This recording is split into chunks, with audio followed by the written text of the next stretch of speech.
even though it had, in the midst of all this, all the BS, blockade, communist nation, Cuba was able to develop a vaccine for lung cancer.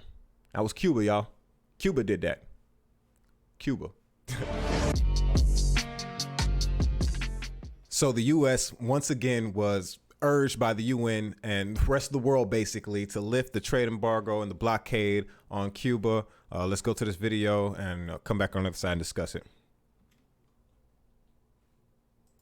The UN General Assembly has once again overwhelmingly backed Cuba's claim to end the economic, commercial, and financial embargo imposed by the United States, with 184 votes in favor, only 2 against, the United States and Israel, and 3 abstentions.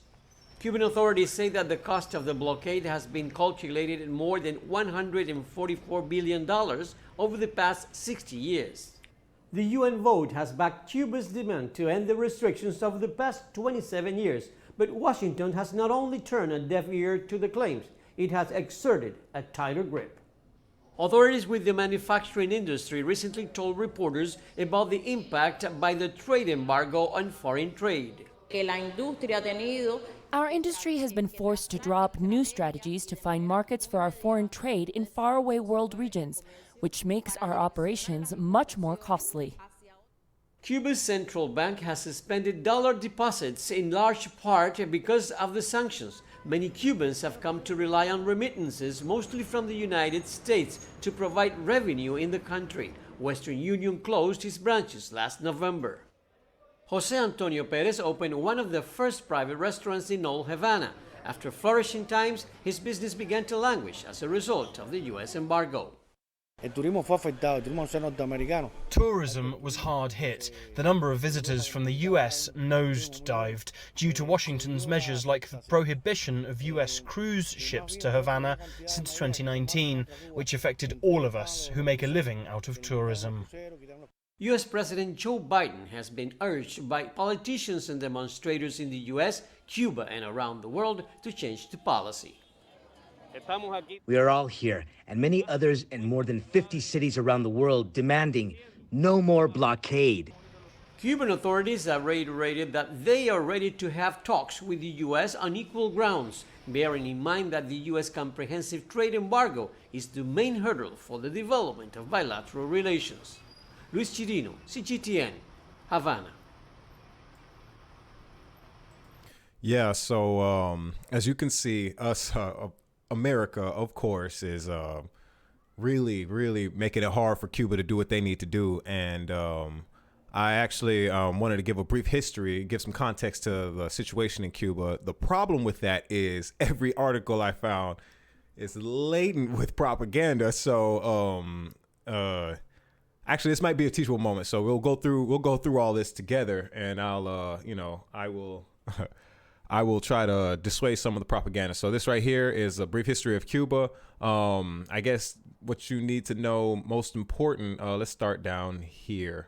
All right, so in 1952, Fulgencio Batista staged a coup in Cuba and became its dictator. At that time, compared to other Latin American countries, Cuba was prosperous and its people had a relatively high standard of living. Literacy rates were high and healthcare was relatively good. Education in Cuba was of a high standard. Cuba was known for its writers. So down here, they start getting into, this is the propaganda I was talking about. So instead of reading it, I'm just going to kind of clean it up for you. So in 1959, Fidel Castro led a revolution in Cuba. Very true. It says, however, Castro did not bring freedom to Cuba. This is where the propaganda starts to come in.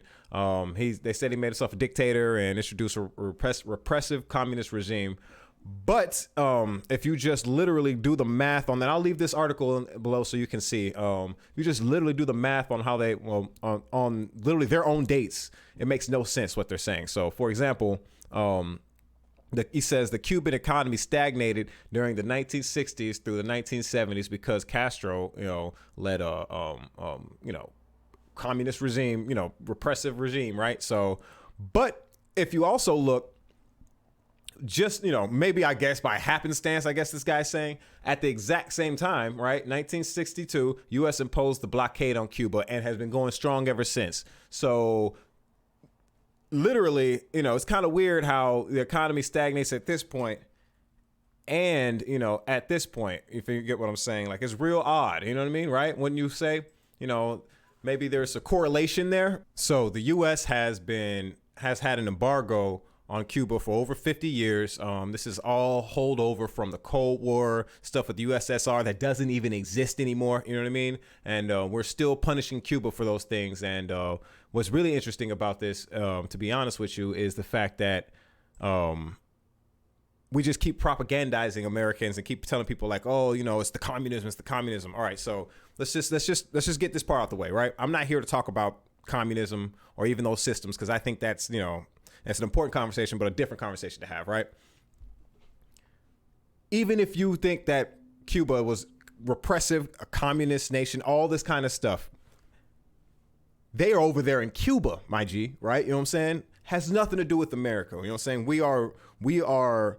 We literally ran a campaign around the world saying that, you know, saying, oh, communism, if we don't suppress it, it'll take over the world. And which makes no sense to me, because as a dude who knows my ideas are right, I'm like, you argue with anybody, like, you know what I'm saying? I'm not worried about somebody, some Christian or anybody, you know, coming to my house, you know, thinking that they're gonna, you know,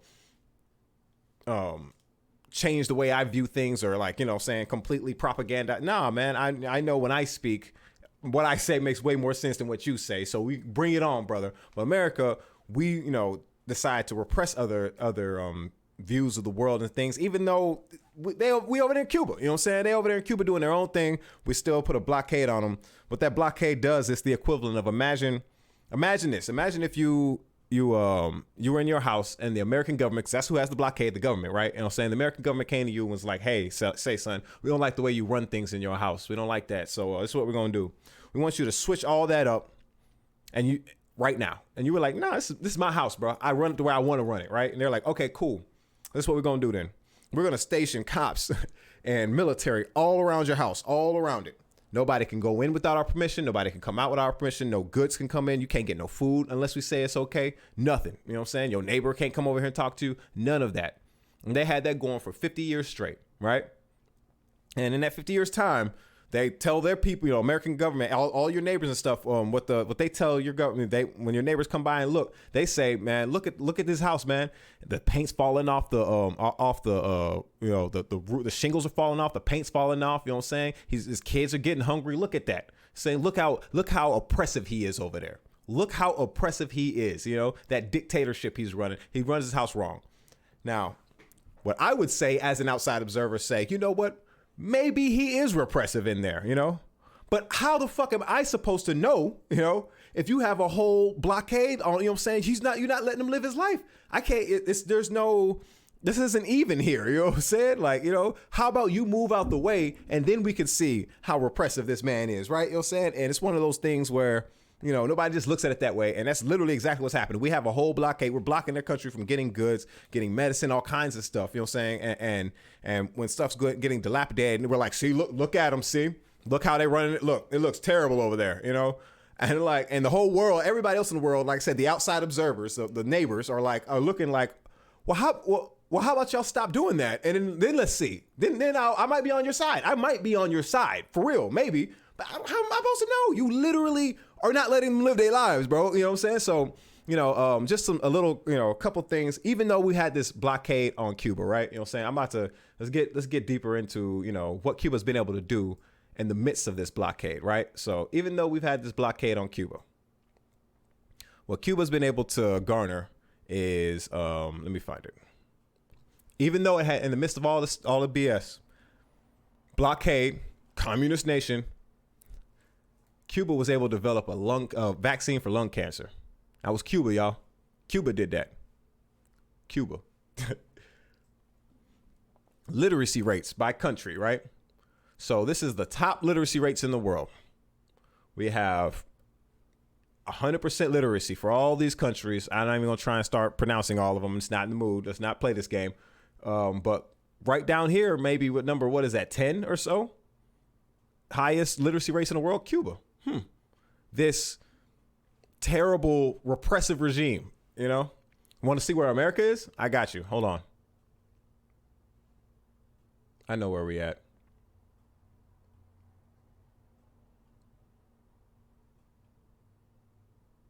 There we are. We down here somewhere in 96% literacy, if I'm not mistaken. Huh. Unless we move that quick. No. Okay. Maybe we're further down.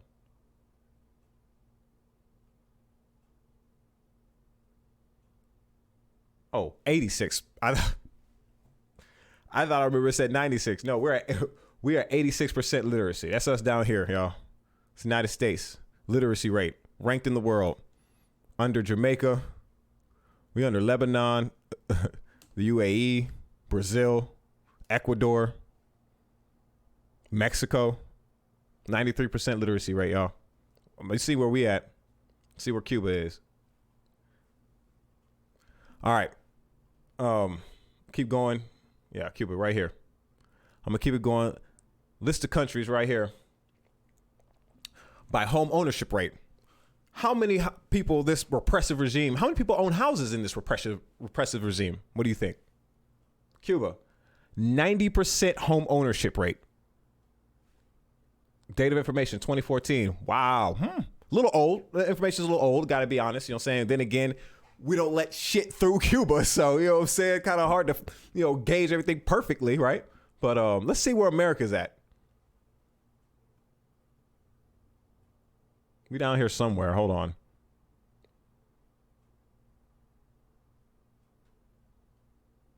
Oh, there we are. 65% home ownership rate for America. Last data information 2019. Damn. It's facts, y'all. I'm not. Y'all see, I ain't manipulating none of this. Is all, look, I'm pulling up for you. You know what I'm saying? Also, what else Cuba did, this repressive regime helped in apartheid in South Africa. This is Fidel Castro and the great Nelson Mandela, you know what I'm saying? Chilling, kicking it, you know what I mean? That's some of the things that Cuba was able to get moving and develop under a blockade sanctions, and those sanctions that we have on Cuba are pretty big, man. They're not little things, right? You know what I'm saying? We're not allowing certain goods to be traded. We're really repressing them. And under all that, they were still able to do what they were able to do. You get what I'm saying? So point of what I'm saying is, the reason why they're able to do it is community. So, social programs that were geared toward the people, not towards profit. You know what I'm saying? The big problem is profit, right? You know what I'm saying? Cuba also has a universal healthcare system. I didn't go into there's other articles I found. Cuba have the highest number of doctors in the world. Like, saying they have like the gold standard of doctors. The doctors are so dope. They have more doctors per capita than anywhere else, and they're so dope, and there's so many of them. They send them out to other countries just to help out, you know what I'm saying, and help with their medicine and stuff under this blockade, you know what I mean? So, we need to end the blockade on Cuba. This is something that, and like I try to explain to people, you're only as strong as your weakest link. The reason why I think we as a country need to focus on, racial issues, as far as like getting some kind of getting some power for impoverished people of color, black people, Hispanic people, is because the saying, you're only as strong as your weakest link, right? You know what I'm saying? If America is a chain and one link in that chain is weak, the whole thing, it's pointless. You get what I mean? So like it's about focusing on the lowest of us, because if we can lift the people at the bottom up, everybody else comes up by design. It's all good, right? You know what I'm saying? So we got to focus on I think Cuba, is they need help out there, man. You know what I'm saying? And I think if they were able to be left to their own devices, be able to, enact the policies that they see fit, things that work for them, you know what I'm saying? Without a blockade, without all these things, right? All this BS, they would definitely be able to prosper, and who knows where they'd be, right? You know what I'm saying? But we never get to truly see their policies enacted because, America's all in the mix. And like I said, I'm not even trying to say like Cuba's perfect, Fidel's perfect. I'm not saying that at all. What I am saying is how the hell are we supposed to know if we keep intervening? You know what I'm saying? I don't know either way. I don't know yes or no. There's nobody can truly say whether they know whether whether that experiment of their socialist, policies, the negatives of them were truly their fault because we just keep getting in the way. So I'm gonna leave it at that, man. I don't want to keep this one going too long, man. Make sure if you all like the content, make sure to subscribe. You know what I'm saying? Join the co-op right here. Join the co-op or a co-op. And, you know, it's about ownership. You know, I'm always going to preach, you know, hey, man, get control over your life. You know what I'm saying? That's where it starts, you know, not in elected politics. It starts with you having power and decisions over your day-to-day life. Right. So, you know, yeah, I'm going to leave it at that, man. Y'all take it easy. Power to the people. Yo, you like what you just saw? Make sure you like, share, subscribe so the algorithms can algorithm or whatever sorcery they do. Follow us on our socials, links all down in the description, and let's keep rocking.